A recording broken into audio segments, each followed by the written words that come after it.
why don't we break down the layers of management, the 3 layers of possibility by cost, and then kind of wrap up there.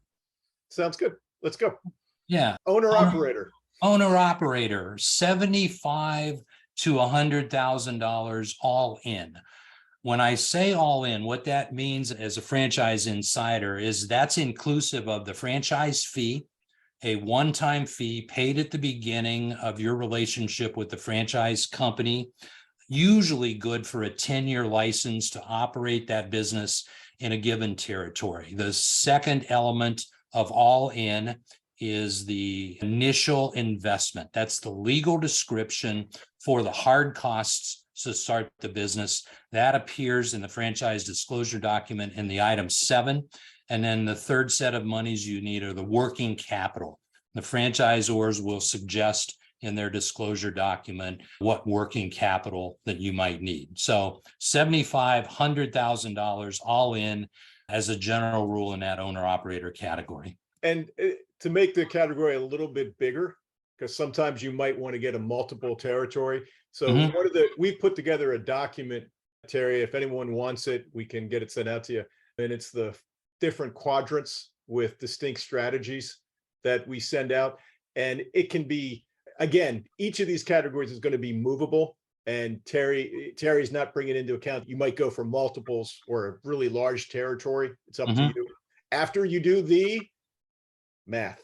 So after you do the math.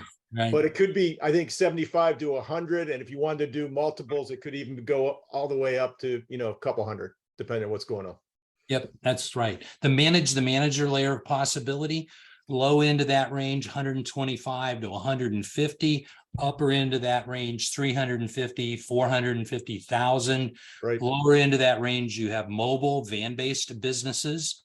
Think lawn care, think disaster restoration, think interior, exterior painting, products and services that come into your home. When you get to the middle of that manage the manager category, you start to get into brick and mortar, storefront businesses, exponential fitness, the call out for 23 that you mentioned, probably going to start in most markets around 250,000 as an entry point into brick and mortar. And then as you go towards the upper end of that category, larger square footage, 2,500, 3,500 square feet. Good example of that would be more sophisticated retail, a pet food store. Manager, a couple assistant managers, 8, 10, or 12 part-time employees who stock the shelves with dog food and carry the 50-pound bags out to people's cars. I think that's the range. Would you agree, Ray?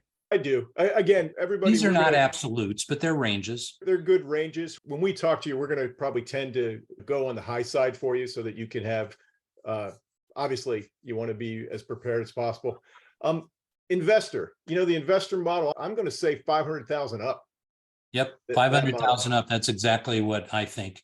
Yeah. And now, Ray, does that mean that you have to have 500,000 in cash or $1 million in cash to buy a franchise? No, not necessarily. What it means is you're going to have skin in the game. Let's be honest. You're going to have skin in the game. But there's many financing resources, vehicles that can get you there. Most people end up, they always ask me, what's my one financing? I'm like, well, it's usually more than one, right? You're building a financing plan. It's like a stool, and you're going to have multiple legs holding up that stool. There's also tax implications. How you finance it has an effect on your taxes now and in the future. And we'll walk you, that's a whole nother discussion for you for another day. And that's another resource. We have 4 funding and financing companies that specialize in franchising that we can introduce you to as part of the resources that we bring to the table. So finding money is just as important. Finding the right money is just as important as finding the right franchise. Would you agree with that, Ray? 100%. Couldn't agree more.